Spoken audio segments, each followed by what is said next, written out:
여러분 안녕하십니까? 세상에 나쁜 팔자는 없다의 사주 멘토 심평 선생입니다.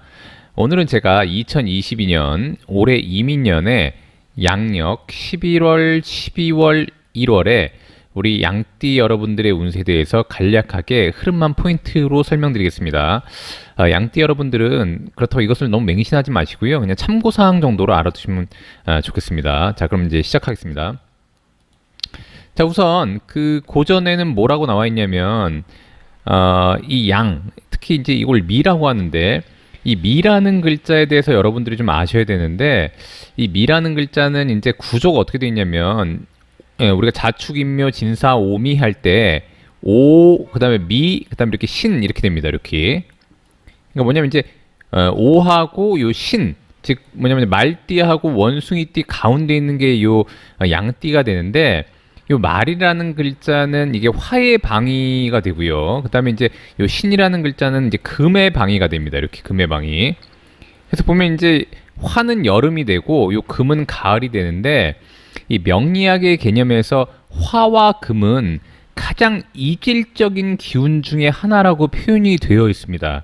그래서 이 미라는 글자는 뭐냐면 이제 화를 약화시키고 금을 열어주는 방위인데, 즉 이제 크게 우리가 보통 음과 양으로 나눌 때 보통 이것을 이제 명리학에서 대음양이라고 하는데, 큰 양을 요 화까지를 큰 양으로 보고요. 이렇게 플러스로 보고, 그다음에 이제 금부터 마이너스로 봅니다. 즉 음으로 보는데, 그러니까 즉 이제 대음양에서는 화를 그 이제 양으로 보고, 그다음에 이제 금수를 음으로 보는데, 그 중간자 역할을 하는 게 바로 이 양띠가 되는 것입니다. 즉 뭐냐면 이제 이 양과 음인데, 이것을 곧 우리가 이제 뭐 저승과 이승으로 나누면 양을 한마디로 이제 사람이 활동하는 이승으로 보고, 그다음에 이제 이 음을 우리가 음기라고 하지 않습니까? 음을 귀신이 활동하는 저승이라고 볼 때 그 중간에 문의 역할을 하는 것이 바로 이 양띠가 됩니다.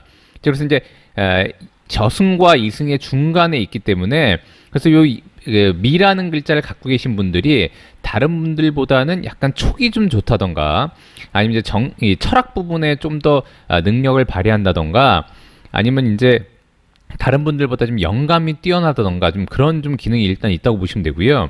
그래서 여기 뭐라고 되어 있냐면, 고전에는 이제 음청, 간신 그렇게 되어 있는데, 아까도 말씀드렸다시피 이제 플러스와 마이너스의 중간에 있기 때문에 날씨로 보면은 맑았다 흐려졌다, 맑았다 흐려졌다는 그 중간 역할을 하는 것이니까 어디도 속하지 않는 좀 애매한 구역이지 않습니까? 그래서 음청은 뭐냐면 이제 맑았다 흐려졌다, 이것은 곧 이제 삶의 어떤 그런 어떤 삶의 그림으로 말씀드리면 일희일비하고 좋았다 슬펐다 뭐 이렇게 마음이 약간 좀 묵직하지 못하고 이랬다 저랬다 하는 것을 의미합니다. 그럼 어떻게 되냐면 이제 음청, 맑았다 흐려졌다 하면 이제 간신, 이제 몸이 힘들고, 그다음에 이제 일생이 피곤하다라는 식으로 일단 나와 있기 때문에, 양띠 여러분들께서는 특히 이제 그 기분의 변화에 너무 민감하실 필요가 없고, 그다음에 특히 이제 양띠 여러분들께서는 명상이라던가 약간의 그 자기 수련을 통해서 마음을 좀 더 이렇게 좀 가듬을 필요가 있는 그런 띠라고 일단 보시면 됩니다.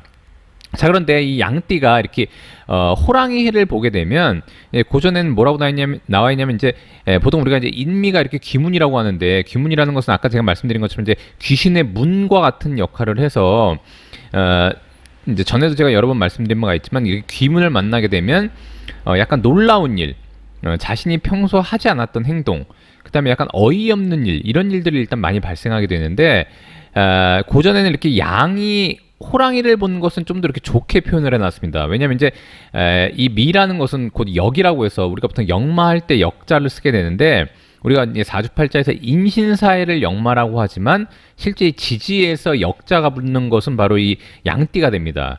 그래서 일단 변화 변동이 굉장히 많은 띠가 되는데, 이렇게 좀 변화 변동이 많은 양띠가 인이라고 하는 이렇게 권한을 만나게 되면 한마디로 이제 재물이 풍족해지고, 이런 일단 얘기가 쓰여 있습니다. 근데 이제 거꾸로 호랑이가 이렇게 양을 보는 것은 약간 안 좋게 표현을 해놨습니다. 그래서 보통 마음이 안정 안 되고, 그러니까 호랑이띠가, 그러니까 이건 뭐냐면 이제 원래 사주팔자 자체에 호랑이띠인데 미라는 글자가 사주의 지지에 어딘가 있을 때, 좀 마음 안정이 되지 않고 이렇게 고향을 떠나서 한마디로 이제 그 사는 그런 명이라고 일단 나와 있는데, 물론 이제 요즘 현대 사회에서는 고향을 떠나는 게 나쁜 것은 아니니까요. 물론 이제 옛날의 그런 관점으로만 볼 필요는 없는데, 어쨌거나 이제 약간 좀 더 부정적으로 나와 있고, 이렇게 양띠가 호랑이를 보는 것을 좀 더 좋게 표현을 해놨습니다. 더군다나 이 호랑이라고 하는 것은 이제 여기 인중에는 이렇게 갑이라는 글자가 있다고 제가 몇 번 말씀드렸는데, 이 갑이라는 글자는 미가 볼 때, 미에는 이렇게 기라는 글자가 있습니다. 그래서 서로 이렇게 갑과 기가 이렇게 합을 하는데, 이렇게 합이 됩니다. 합. 그래서 요 양띠가 볼 때는 요 인중의 갑이라는 글자가 곧 자신한테는 정관이 되기 때문에, 이때 이제 이 양띠가 작년까지 뭔가 이렇게 좀 준비가 잘 되어 있다고 한다면, 올해 이민년에 요 갑이라는 글자를 보게 됨으로써 약간의 명예 혹은 이제 본인의 직급의 상승이라던가, 아니면 특히 이제 양띠 여러분들 중에서 취업을 하고자 했던 분들이라면 이내 이 갑을 정관으로 써서 취업이 된다거나 이런 역할을 할 수 있다라고 일단 보시면 됩니다. 근데 이게 이제 왜 기문이 되냐면, 여기도 보시다시피 이제 사실 이제 양이 호랑이를 보는 그러니까 호랑이를 보는 것은 일단 나쁘지 않고요. 아까도 말씀드렸지만 관을 얻는 건데, 그리고 이제 그냥 사주의 구조로만 보자면 호랑이가 이 미라는 글자를 보는 것도 실제 나쁘진 않습니다. 왜냐하면 이제 호랑이띠가 이 양이라는 것을 보면 이것은 이제 그러니까 재물이 되기 때문에 그것도 나쁘진 않은데, 이제 호랑이가 미를 보게 되면은 이제 인중에 아까 말씀드렸던 것처럼 갑이 한마디로 이제 미를 보게 되면 이게 이제 우리 십윤성, 즉 이제 기의 흐름을 나타낼 때 묘에 해당한다고 해서 굉장히 약화되는 성향이 있습니다. 그래서 한마디로 이제 합을 하면서도 본인을 굉장히 약화시키니까 뭔가 잘 이루어지는 것 같은데 정신적으로는 굉장히 피곤한 어떤 그런 일들이 발생할 수 있다고 봐서 아마도 기문이라고 하지 않았나라고 일단 추측을 해보는데, 어쨌거나 이제 미가 이렇게 호랑이를 본 것은 명예를 얻을 수 있는 좋은 해를 본 것과 같다라고 일단 보시면 되고, 제가 몇 번 말씀드렸지만 11월, 12월, 1월 이 해자축이라고 하는 글자는 곧 수의 방위가 된다고 제가 말씀드렸지 않습니까?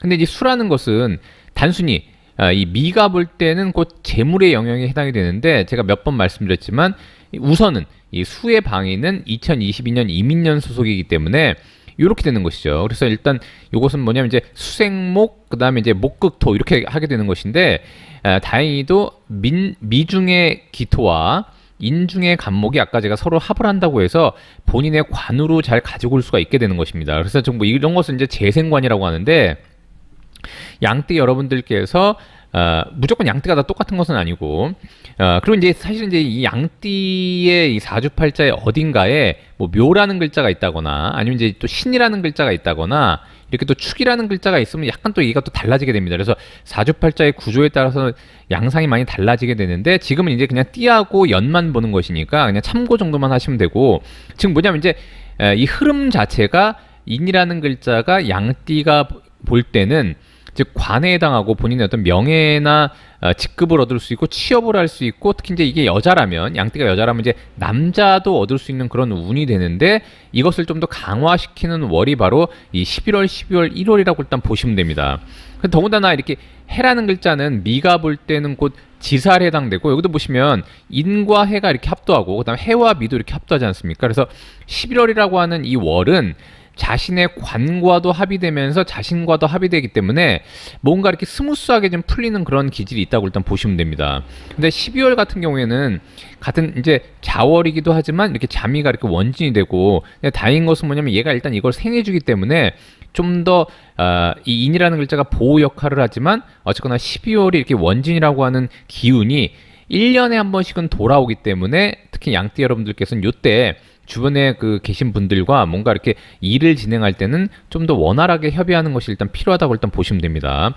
그 다음에 이제 이 인이라는 글자가 미가 볼 때는 관이라고 있기 때문에, 특히 이제 조직에 가담해서 근무하시는 분들 중에 만약에 이때 이제 2022년에 승진을 할 만한 그런 요건이 생긴다고 하면은 2023년 양력 1월에 이 축이라는 글자가 오면은 요때 이제 뭔가 인사이동이라든가, 왜냐면 이제 축이라는 글자는 제가 늘 말씀드렸지만 하나의 전환점이 된다고 제가 말씀드렸지 않습니까? 더군다나 이렇게 축이 미를 이렇게 충하기 때문에 본인의 어떤 가장 큰 시공간의 변화 변동을 야기하는 글자가 되기도 합니다. 그래서 일반적으로 이제 흐름으로 보자면, 좋은 흐름으로 보자면 해자축이라고 하는 11월, 12월, 1월이 자신의 관을 이렇게 생해주는 역할을 하고, 그 다음에 이제 인과 해갑을 하고 해와 미도 합을 하기 때문에 뭔가 원활하게 뭔가 일이 진행되는 그런 일단 기운이 있다고 보시면 되고, 자월 같은 경우에는 비록 생해주긴 하지만 자신과 이렇게 원진이라고 하는 기운이 1년에 한 번씩 돌아오기 때문에 주변 분들과 좀 더 원활한 의사소통과 그다음에 본인이 좀 더 양보하는 그런 마음가짐을 가지시면 될 것 같고요. 1월 같은 경우에는 보통 이제 변화 변동이 많이 일어나게 되고 자신의 앉은 자리에 약간의 그 변동사항을 주기 때문에 그런 것들을 미연에 잘 생각하고, 혹시라도 물론 이제 다 그런 것은 아닙니다. 뭐 양띠 여러분들이 뭐 2022년 1월이 돼서 다 인사이동을 하고 이런 것은 아니나 다른 띠에 비해서 그럴 확률이 좀 높다는 것을 의미하니까 좀 더 긍정적으로 바라보고 2022년 묘년을 맞이하기 위한 상당히 좀 좋은 해로 삼기를 바라고, 그다음에 이제 그냥 원로만 보자면 아까 말씀드렸듯이 이건 이제 수의 방위에 해당하기 때문에 양띠가 보자면 1년에 한마디로 이제 가장 좀 중요한 어떤 재물의 역할을 하는 그런 구간이기 때문에, 재물이라고 하는 것은 본인의 노력에 대한 대가가 명확하다고 제가 말씀드렸지 않습니까? 그래서 양띠 여러분들은 11월, 12월, 1월에 최대한 노력해서 뭔가 결과물을 잘 만들어내고 본인의 명예를 높이는 그런 그런 어떤 그 원로 삼으면 굉장히 일단 좋다라고 일단 보시면 됩니다. 자, 오늘은 제가 이렇게 2022년 이민년에 양력 11월, 12월, 1월에 양띠 여러분들에 대해서 간략하게 설명드려 봤는데요. 여러분께 도움이 되셨길 바라고요. 여러분이 구독해 주시면 희망은 제가 드리겠습니다. 이상 세상에 나쁜 팔자는 없다의 사주 멘토 심평 선생이었습니다. 감사합니다.